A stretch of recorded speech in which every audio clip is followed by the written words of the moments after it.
연락이 끊긴 사람들과의 관계 정리의 중요성 및 건강한 인간관계 유지 방법. 이 영상에서는 왜 연락이 끊긴 사람들과의 관계를 정리해야 하는지, 그리고 건강한 인간관계를 유지하는 방법에 대해 깊이 있게 이야기해 보려고 합니다. 이 주제는 많은 분들이 공감할 수 있는 내용일 텐데요.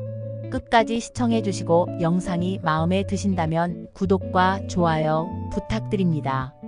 연락을 잘하지 않는 사람에 대한 재고.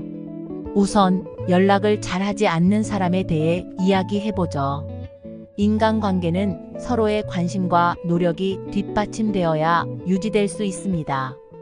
인간관계는 하나의 정원과 같아서 정기적인 관심과 관리가 없으면 잡초가 자라듯이 관계가 소홀해질 수 있습니다.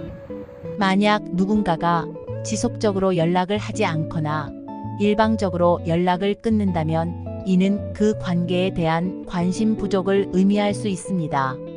물론 바쁜 일상 속에서 연락을 자주 못할 수는 있지만 그것이 패턴화되고 일방적일 경우에는 그 관계를 다시 생각해 봐야 합니다. 이런 상황은 관계의 균형을 깨뜨리고 일방적인 관계가 형성될 위험이 있습니다. 우리는 시간과 에너지가 한정되어 있기 때문에 자신에게 긍정적인 영향을 주는 사람들과 시간을 보내는 것이 중요합니다. 이러한 관계를 무작정 유지하는 것은 오히려 감정적으로 소모되기만 할 수 있습니다. 억지로 관계를 유지하려는 시도의 부정적인 영향. 그리고 연락이 끊긴 사람과의 관계를 억지로 유지하려고 하는 것은 자존감을 낮출 수 있습니다. 자존감이란 스스로를 존중하고 자신을 가치 있게 여기는 감정입니다. 그러나 필요하지 않은 관계를 끌어안고 있으면 스스로의 가치를 인식하는데 방해가 될 수 있습니다. 왜냐하면 관계에서 필요 없는 사람이라는 생각이 들기 시작할 수 있기 때문입니다. 이는 결국 자신에 대한 부정적인 감정을 형성하게 되고 그로 인해 다른 인간관계에서도 자신감을 잃게 될 수 있습니다. 여기서 중요한 것은 건강한 관계는 상호적인 관심과 배려에서 비롯된다는 점입니다. 관계의 균형이 깨지면 상대방에 대한 실망감과 자기 자신에 대한 의심이 쌓이게 됩니다.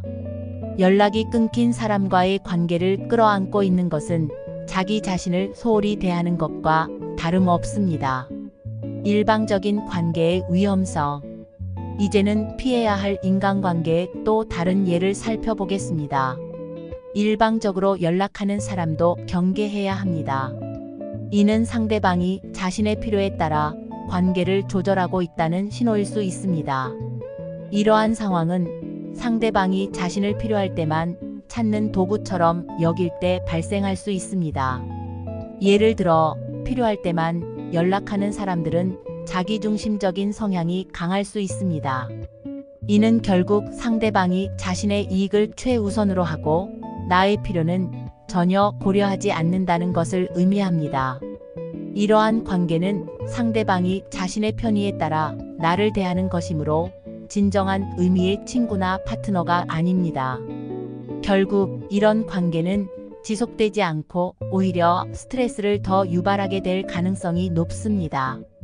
일방적인 관계는 결국에는 감정적 피로를 유발하며 상대방에 대한 신뢰를 무너뜨리게 됩니다. 감정적 소모를 유발하는 인간관계. 또한 지나치게 자신의 이야기만 하거나 항상 자신의 문제를 이야기하는 사람들도 피해야 할 인간관계에 해당합니다. 인간관계는 상호적인 대화와 이해를 바탕으로 형성되지만 한쪽만이 자신의 감정을 쏟아내는 관계는 오래 지속되기 어렵습니다. 이런 사람들과의 관계는 주로 한쪽이 에너지를 소모하는 방식으로 이루어지기 때문에 오래 지속될 수 없습니다. 예를 들어 항상 본인의 고민만 털어놓고 상대방의 이야기는 들으려고 하지 않는 사람은 결국에는 관계를 지치게 만듭니다.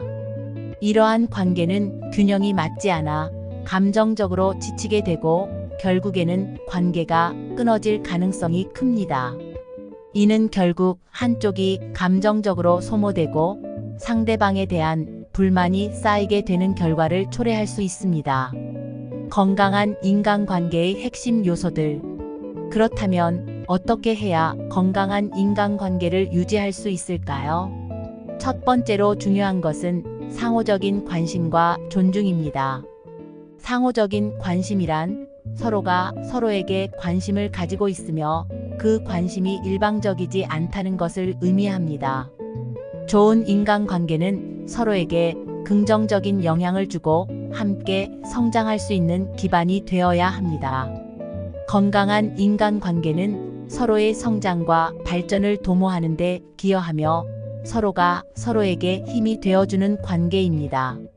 서로의 이야기를 들어주고 필요할 때는 도움을 주고받는 관계가 이상적입니다. 또한 서로에게 충분한 시간을 투자하고 진심으로 상대방을 생각하는 마음이 필요합니다. 이런 관계는 시간이 지나도 더욱 견고해지고 서로에게 큰 힘이 될 수 있습니다. 좋은 인간관계는 서로의 필요를 이해하고 존중하며 함께 성장할 수 있는 기회를 제공합니다. 경계 설정의 중요성. 두 번째로 중요한 것은 경계를 설정하는 것입니다. 모든 인간관계에서 자신만의 경계를 설정하는 것은 매우 중요합니다. 이는 나를 보호하고 불필요한 갈등을 예방하는 데 큰 도움이 됩니다. 경계란 내가 어디까지 허용할 수 있는지를 나타내는 선으로 이 선을 넘으면 불편함을 느끼게 됩니다. 예를 들어 내가 불편함을 느끼는 상황에서 솔직하게 이야기하고 상대방에게 나의 경계를 이해시키는 것이 필요합니다. 이는 상대방에게도 나의 감정과 생각을 존중하게 만드는 중요한 방법입니다. 경계는 서로의 존중을 바탕으로 한 관계의 건강한 균형을 유지하는 데 필수적인 요소입니다. 이런 경계 설정은 결국 나의 자존감을 지켜주고 건강한 관계를 유지하는 데 필수적입니다. 소통의 중요성. 마지막으로 인간관계에서 가장 중요한 요소는 바로 소통입니다. 소통은 관계의 생명줄과도 같으며 서로의 생각과 감정을 꾸준히 공유하는 것이 필요합니다. 대화를 통해 서로의 입장을 이해하고 오해를 풀 수 있는 기회를 가지는 것이 중요합니다. 소통이 원활하지 않으면 작은 오해가 커져 갈등으로 번질 수 있습니다. 특히 중요한 문제에 대해서는 피하지 않고 직접적으로 이야기하는 것이 필요합니다. 솔직한 대화는 상호 이해를 촉진하고 갈등을 예방하는 데 중요한 역할을 합니다. 소통이 잘 이루어지지 않으면 작은 문제가 큰 갈등으로 번질 수 있기 때문에 항상 열린 마음으로 대화하는 자세를 유지해야 합니다. 관계 정리의 필요성과 새로운 시작. 결국 연락이 끊긴 사람과의 관계를 유지하는 것은 우리 자신에게 해로울 수 있습니다. 연락이 끊긴 관계를 유지하려는 시도는 종종 자기 자신을 희생하게 만듭니다. 그런 사람들과의 관계를 정리하고 나를 더 소중히 여기는 사람들과 시간을 보내는 것이 중요합니다. 이는 자존감을 회복하고 더 나은 인간관계를 형성하는 데 큰 도움이 됩니다. 자신의 삶에서 불필요한 인간관계를 정리하는 것은 새로운 긍정적인 에너지를 불러일으키는 시작점이 될 수 있습니다. 그러니 오늘 영상에서 이야기한 내용을 바탕으로 자신을 더 아끼고 건강한 인간관계를 만들어 나가는 데 도움이 되길 바랍니다. 오늘 영상이 유익하셨다면 구독과 좋아요 부탁드립니다. 다음 영상에서 더 좋은 내용으로 찾아뵙겠습니다. 감사합니다.